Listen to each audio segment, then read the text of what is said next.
Darurat pasukan khusus dikirim Panglima TNI ke Rempang, ini penampakannya.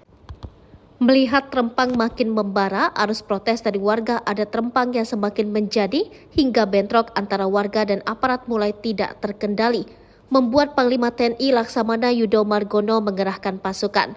Pasukan khusus ini disebut dengan Satgas POM, gabungan dari beberapa matra seperti pasukan khusus pasukan elit, TNI AD, TNI AU hingga TNI AL.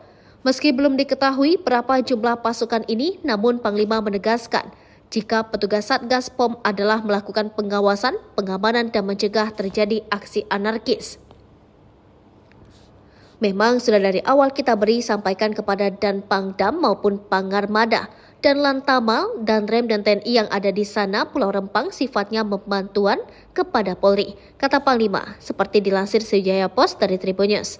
Menurut Yudo Margono, khususnya pengerahan POM, pihak TNI memang memiliki tujuan khusus selain melakukan pengamanan dari tindak anarkis juga untuk mengawasi anggota TNI. Sebab Yudo Margono tidak mau ada oknum prajurit yang terlibat soal pengamanan atau untuk kepentingan lahan-lahan yang dikuasai secara ilegal. Maka itu menurut Yudo, pasukan ini sudah dikerahkan sejak 12 September kemarin.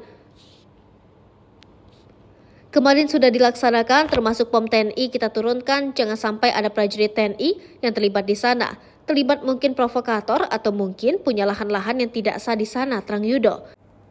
Terkait dengan pengerahan POM, Yudo sudah memberikan dan Puspom TNI untuk membentuk dan memberangkatkan pasukan gabungan POM.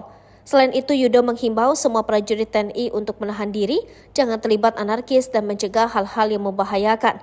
TNI menurutnya akan turun jika situasi sudah tidak terkendali dan genting. Maka itu pasukan yang diberangkatkan ini sifat lebih kepada mencegah dan mengawasi. Akan bertindak jika situasi sudah tak terkendali. Yudo juga menanggapi sikap para pendemo yang melemparkan batu kepada polisi yang membentuk barikade di depan kantor BP Batam. Sebab menurut dia petugas sudah bersabar dan diam. Namun terlihat dalam tayangan video saat terjadi demo itu, para demonstran terlihat anarkis dan melemparkan batu besar ke polisi yang berada di barisan terdepan barikade yang badannya sudah tak tertutup tameng. Istilahnya, orang sudah diam, diambilkan batu terus dilempar di depannya. Ini kan sudah kayak orang lagi membunuh hewan pakai batu besar lalu dilemparkan seperti itu, ujarnya. Seperti diketahui hingga kini kondisi Rempang Batam masih membara. Warga adat Rempang tetap menolak pengembangan Eco City.